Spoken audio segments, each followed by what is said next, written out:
My name is EJ Hilbert, and this is a class on cybersecurity basics.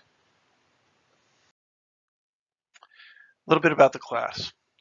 This class is for everyone, anybody who wants to learn about cybersecurity across the board. But the class is designed to teach the basics. There are plenty of classes out there about cybersecurity, and most are focused on the idea of a specialization. For instance, forensics or networking or tool configurations. Um, this class is to get you from the base level, the idea that if you are doing security, you must first understand what it is you are securing. And therefore, you must understand what cyber truly is, what the motivations behind attacks are, and elements from therein. So there will be a total of 5 lectures. Each lecture will be presented at a different time. Um, as you can see, each lecture will have an assignment. And no new lecture will be posted until at least 10 people have emailed me the answers to the assignment. So the last slide in this deck will have not only the assignments, but it'll also have the contact information. Finally, this class is free, or it is pay what you want/can. The reason I put it this way is because if you want to learn something, you have to commit to it. And if you want to commit to something, you have to put something into the game. Sometimes that means that you're going to do the homework, you're going to do other things. Sometimes the only way to get somebody committed is to have them pay. Now there are plenty of sites out there where you can pay and you can sign up for multiple classes in a row. I'm not going to do that to anybody. Some of you won't be able to pay anything. Some of you are like, oh my God, why is he asking this? Again, this is about your commitment to learning this type of stuff. It has nothing to do with me. I will say this, any money that is received will go to make these classes a little more glitzy. This is my first time putting it together this way, so it may not be that great. Okay, here's the syllabus. In the first class, we're going to go over the cyber basics. We'll explain that all the way through. That little graphic there, I am a former high school teacher. I was a history teacher, so we will be presenting in that kind of format. Our second lecture will be about 2 attack motivations, primarily around crime and espionage. Third one, you can all read this, disruption and activism. The fourth one will be about strategic planning and governance. One of the biggest issues that we have in the industry today is that everybody is selling equipment and very few people are actually planning how to use it in the first place. We also don't deal with policies and procedures. Let's be honest, most people don't like writing down how you're supposed to do something, what the plan is, where you're going to do it. I'll touch on this a little bit now so that we go forward. Policies are very short statements. Procedures are how you're going to make those policies work. When somebody asks you for your information security policy, your media policy, your XYZ policy, it should simply say something to the effect of, we are committed to protecting all systems from attacks, addressing attacks as they arrive, and notifying our clients if required to by law. That's the policy. How you go about doing that is completely separate. And I'll add this last bit on this. Never, ever share your procedures for implementing your policies. That does not help you. It actually hurts you, because when the bad guys get a hold of those, because you're going to share them with clients or vendors or customers, when the bad guys get a hold of them, they're going to learn how to circumvent what you plan to do in order to stop them. The final lecture will be on defenses and tools. This is not going to be in-depth. I'm not going to explain exactly how you configure particular tools or so on. This is going to be addressing the various different motivations, why the individuals will attack, and then what could be put into play to address this. You will be asked to put those things into play as well. Okay, a little bit about me. Currently, I am the managing director of cyber and security practices for a company called CNM LLP. That's based in Los Angeles. It's a small boutique firm, and we deal in mid-market companies that are addressing various different aspects of it. On the side, I run a cyber consulting firm called ECK Cyber. This is for things that are not covered under the normal work, or for individuals who don't want to go through a corporate matter. Prior to that, I was the CEO of a company called Path Network. We went through an ICO on cryptocurrency. I'm very familiar with those aspects. And I parted ways with the owners of the company because we didn't see eye to eye on certain parts of the management. The concept of what they're doing is absolutely phenomenal. It has to do with the idea of utilizing a approved botnet to track uptime monitoring at the end user location rather than nodes in various different data centers around the world. I've served as a consultant and or advisor at companies like Control Risk, Kroll US, Kroll Europe, PricewaterhouseCoopers, and Gavin de Becker and Associates. You may have heard of Gavin de Becker. They were recently in the news dealing with the Jeff Bezos situation.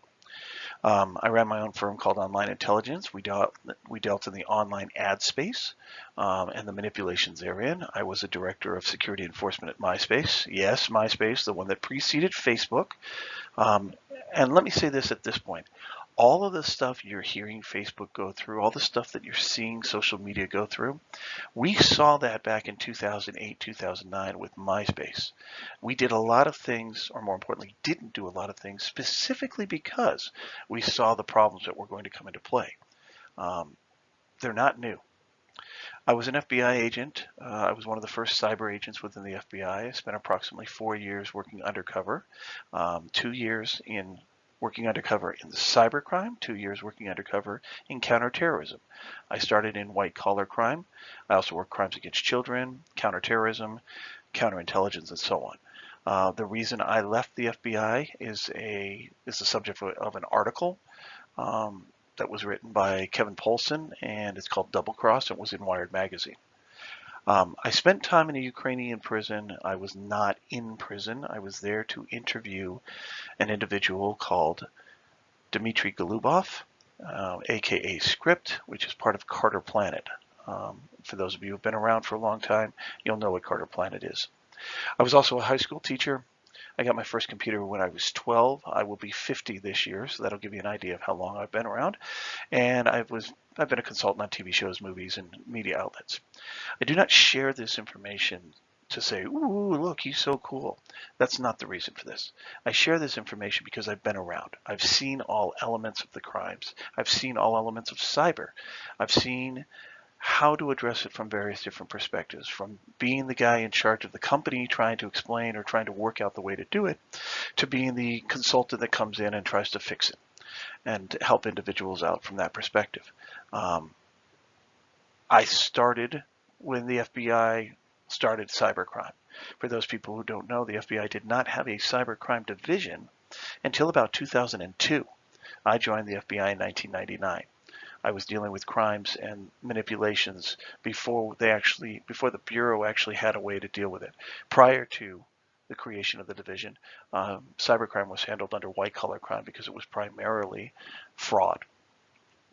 Okay, let's get into this a little bit. Class 1, or Lecture 1, Cyber Security, Cyber Threats. Here's the cyber basics. Whenever you talk to somebody about what cyber is, or you work with a client or a consumer or a customer or even the government or the media, nobody knows what cyber is. It's a very cool, sexy term, but nobody has a full definition of cyber. So I'm going to offer you one here. Cyber is all systems and equipment used to electronically transmit data. All systems and equipment. Routers, computers, mouses, phones, whatever you want to call it. I guess it may be mice, not mouses. Cyber is also all the data contained within, transmitted by, manipulated by, and are destroyed by those systems. So all the data that courses through the systems, over the web, over the networks, over the wire, whatever you want to call it, that all falls under the category of cyber. And if you understand that, if you look at it from that perspective, cybersecurity is securing those systems. It's securing the equipment, it's securing the data within. When I go to board meetings or I deal with new clients, I always hear, well, what are we doing about cyber?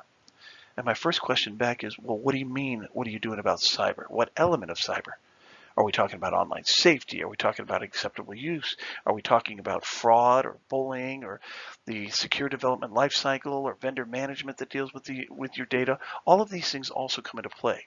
All right, along with phishing, along with fraud schemes, along with firewall configurations, along with actual hacking. And let me give you a definition of hacking right now.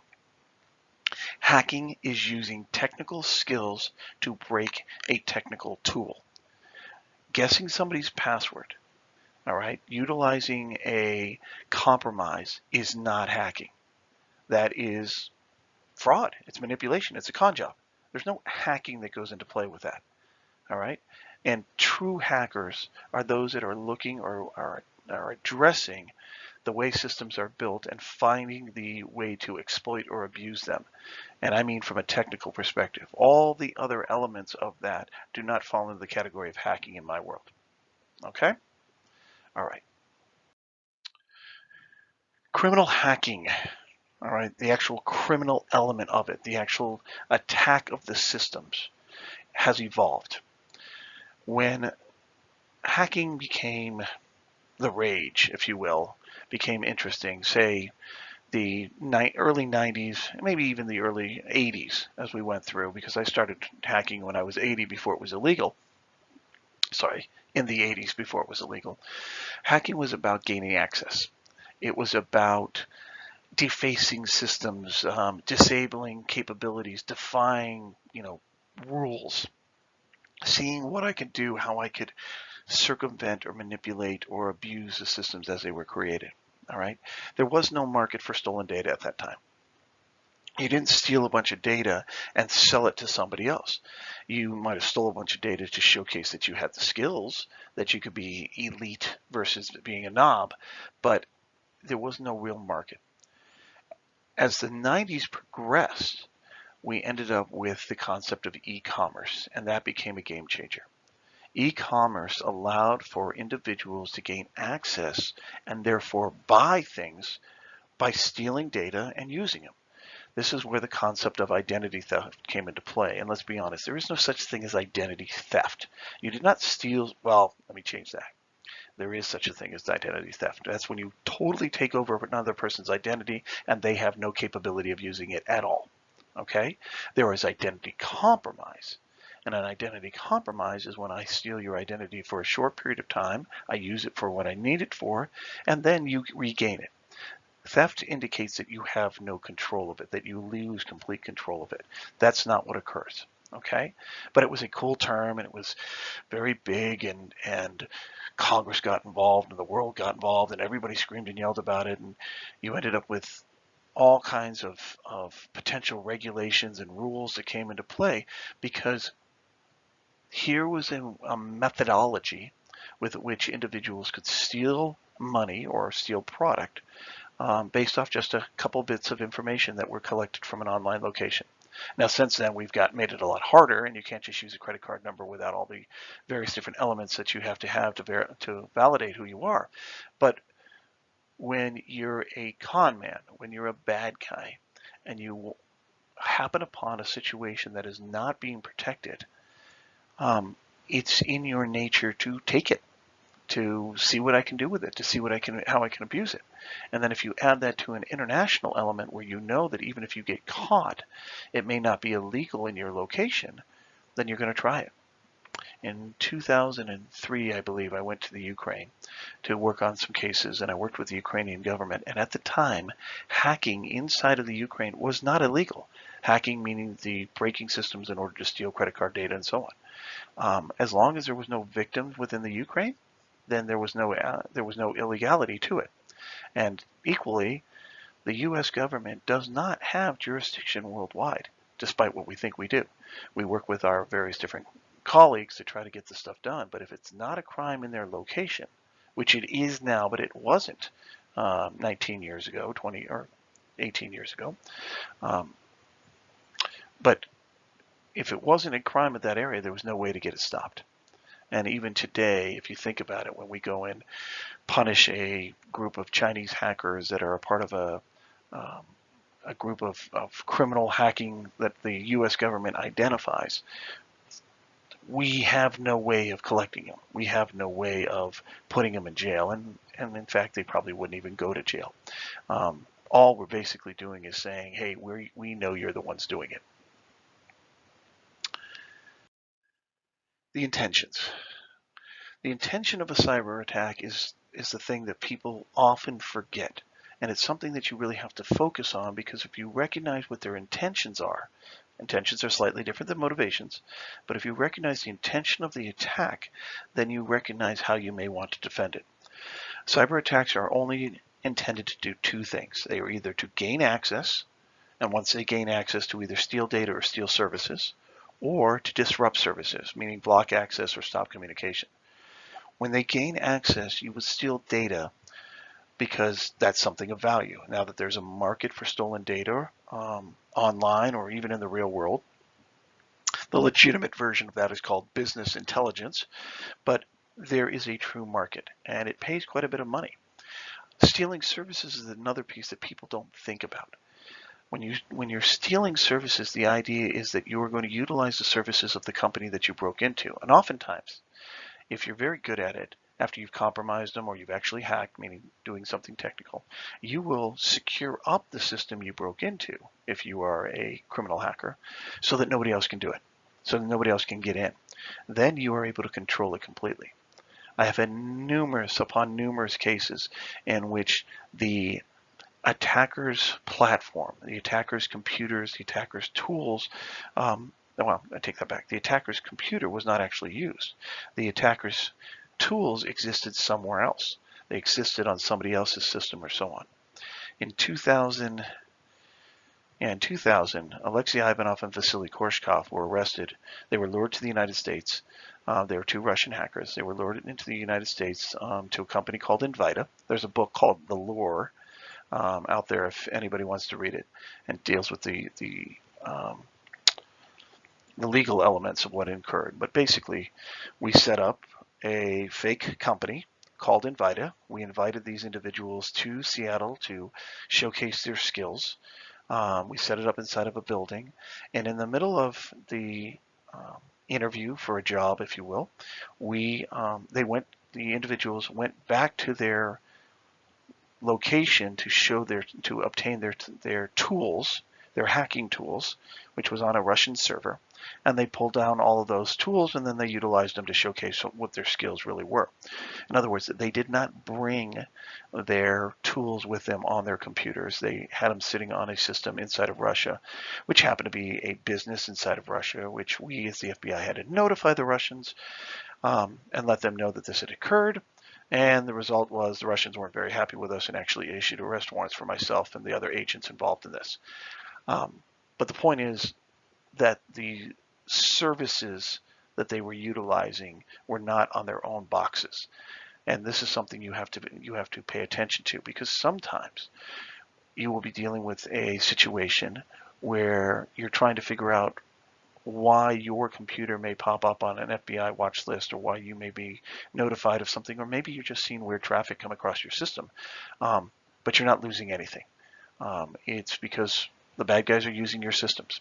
Okay, disrupting services is another big part. You all should understand at least a little bit with the ideas of what would happen if you disrupt services. For those of you who are taking it now, we're talking on June. What is today's date? June 6th.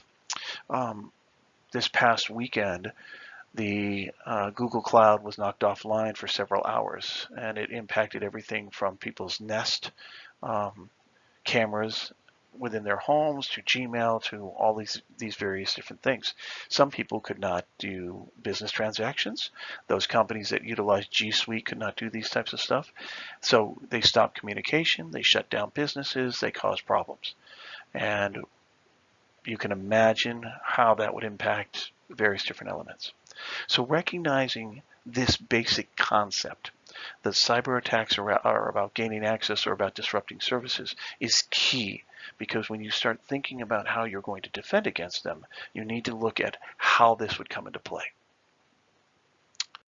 Okay, the motivation of cyber attacks. There are really only four. Despite everything you hear out there about this being new and there's a new way to attack this and there's a new way to do that, that's wrong. Okay, the simple fact is there are four basic motivations behind, or there are four basic motivations of cyber attacks. Those are crime, espionage, disruption, and activism. I'm going to go through each one of these a little bit now, and then I'm going to wrap up this first lecture and leave you with some questions that you have to answer. Okay. So cybercrime. Cybercrime is what we think about whenever the media talks about what's going on with cyber. there's a cyber attack here, there's a cyber attack there. Now that's moved a little bit. We're talking a little bit more about breaches now, but nobody's really talking about what you do once the breach comes into play, which we will cover in the second lecture. In other words, how do you make money from the stolen data? But for now, let's focus on the idea about financially motivated hackers. All right.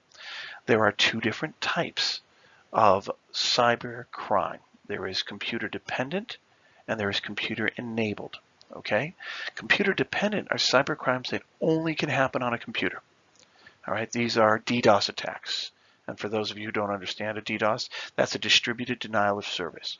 So a denial of service is a series of crank phone calls to a computer to tie up the line so real traffic can't come through.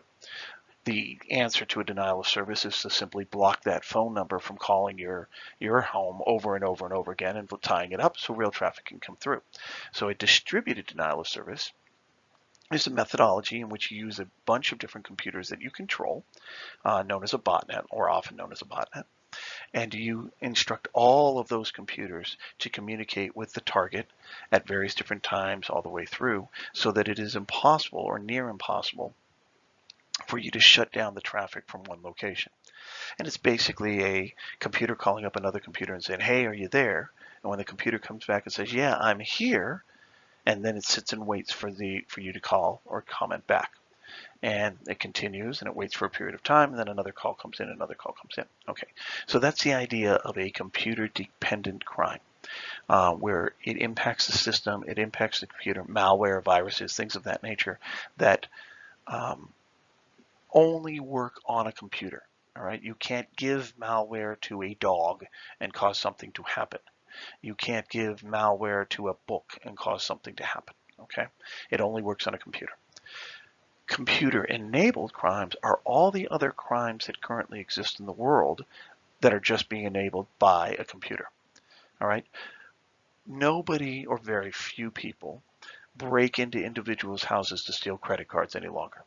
Okay, there's no real reason to do that because you can steal them online. They're available and you can go from there. You can steal financial information online. You can run con schemes online, i.e. phishing schemes, i.e. BEC or business email compromises. They're basically the same thing, folks. A phishing scheme is just a fake email that talks you into doing something. It's a compromise. It's a con job. Spam is another aspect of computer enabled, because believe it or not, you used to get spam in the mailbox.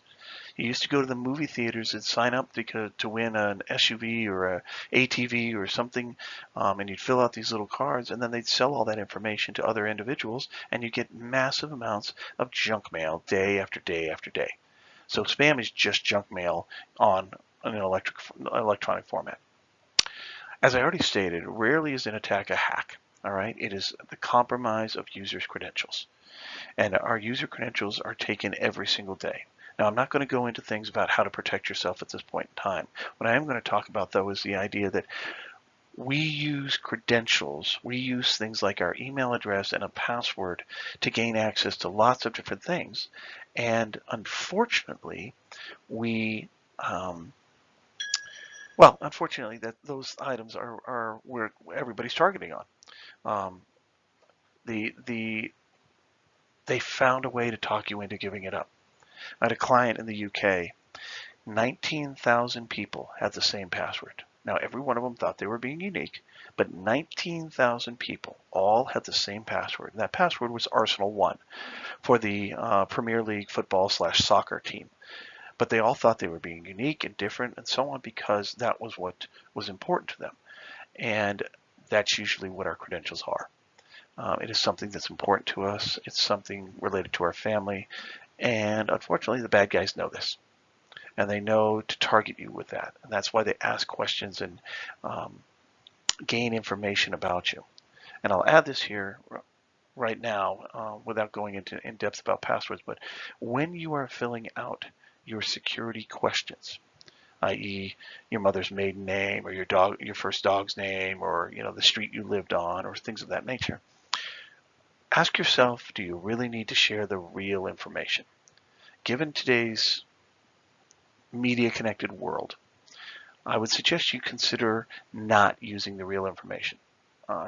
use something that you'll remember. Absolutely, use something that you won't forget, but not something that is readily available online, not something that somebody can look up, not something that somebody can find. Because the manipulations of the people handling this data, when you say, oh, I forgot this, this, or this, and they say, well, what are your security questions? They're not going to know whether or not you found the bad guy found it online or not. Okay. Credit cards and financial credentials are not the only target for cyber criminals. In fact, credit cards are very difficult to use. The average price of a credit card online is about 6 cents. We've made it very difficult to continually use credit cards for fraud schemes and so on. Your social media accounts, your email accounts, your access to your banks, to your health records, to your work files, that's where the real money comes into play. All right, your biggest elements right now, a stolen social media account with actual users and so on, can be worth hundreds of thousands of dollars to the right players. At the same note, crypto mining. For those of you who don't know, cryptocurrency is obtained by breaking encryption. I'm making this very basic, folks, but it's a series of computer codes. You break the encryption, you do it enough times, and you get a coin. You get a Bitcoin or a Ethereum or whatever it may be.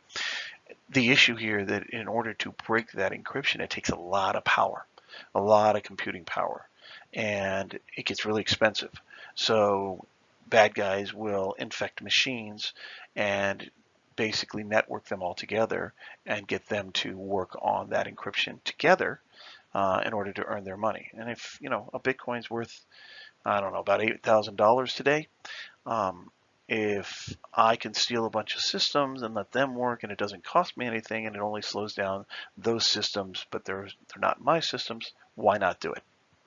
All right, so cybercrime is one of the motivations. The next one is around cyber espionage. Cyber espionage is focused on information gathering, pure and simple. The idea is collecting everything they can. Now, this can be state-sponsored or it can be business intelligence.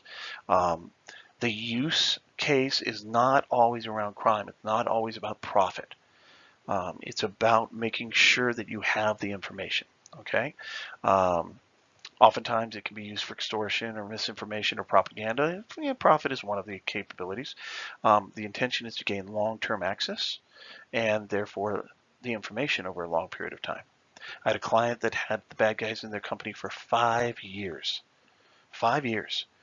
It would have never been identified if it wasn't for the fact that the bad guys took out 500 gigabytes one day when they were supposed to take out 500 megabytes.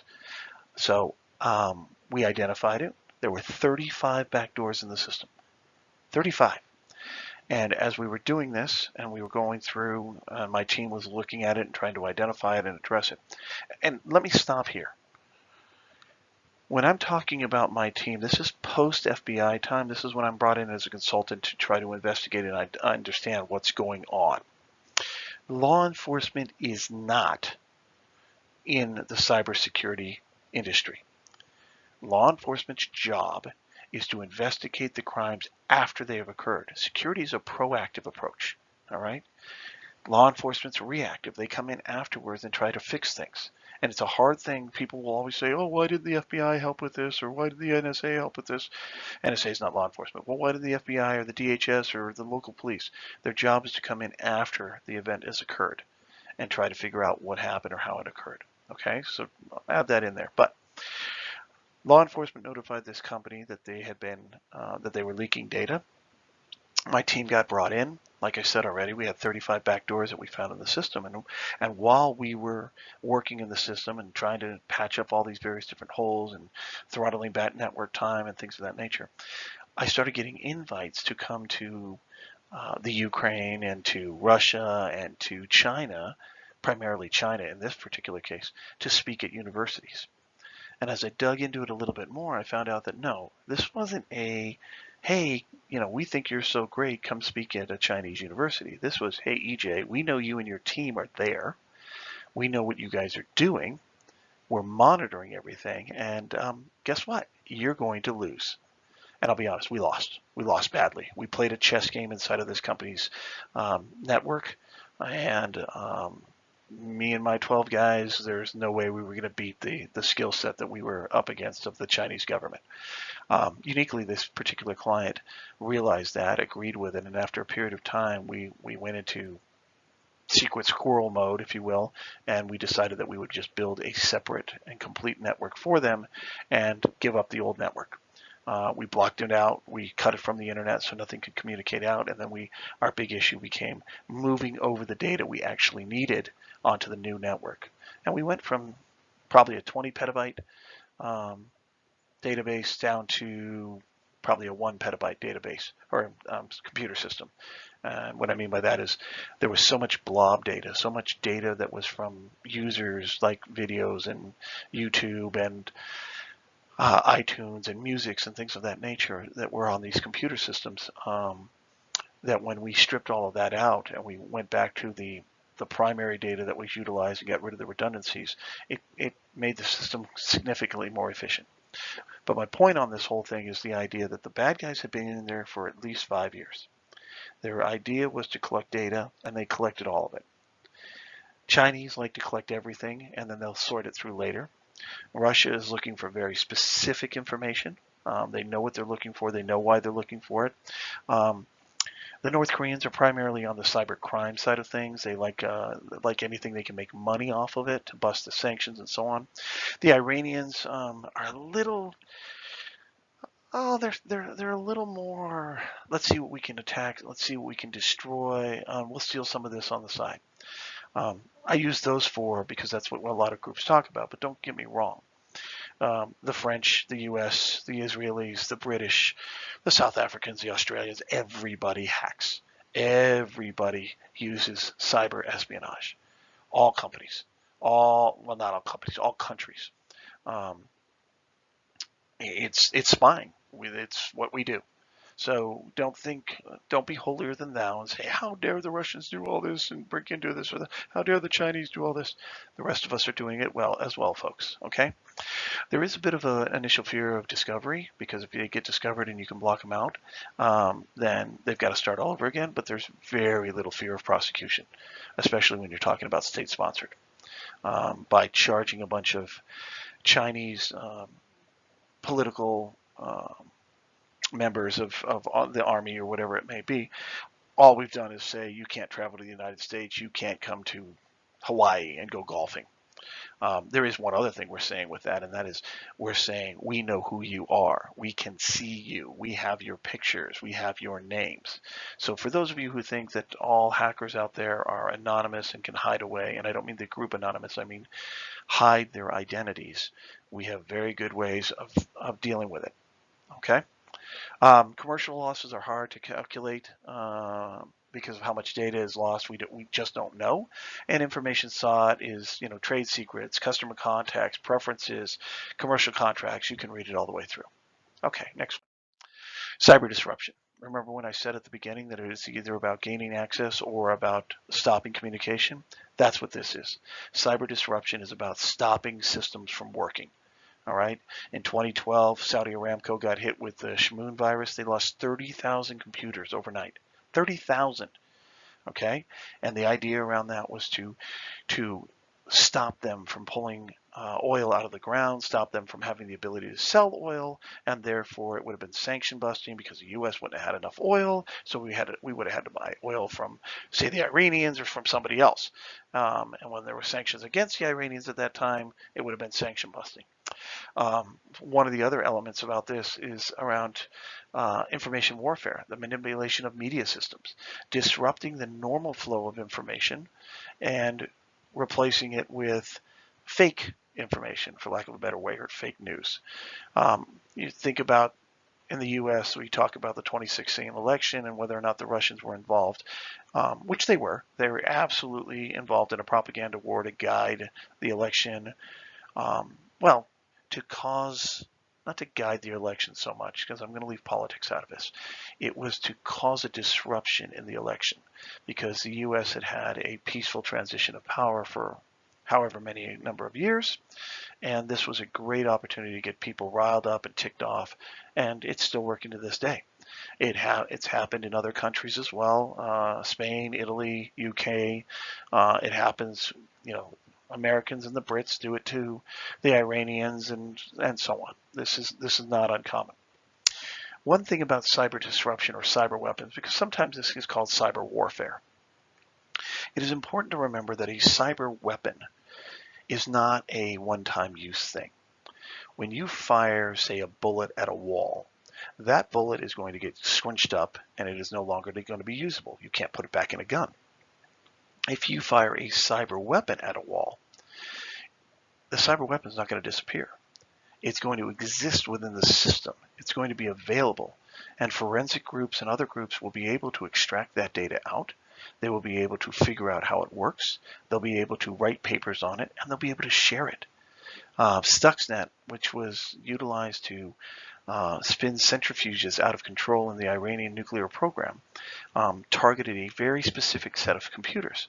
But now, because that virus has been overanalyzed and its source code has been made public to lots of individuals, it shows up in various different variants because somebody's gone and tweaked it.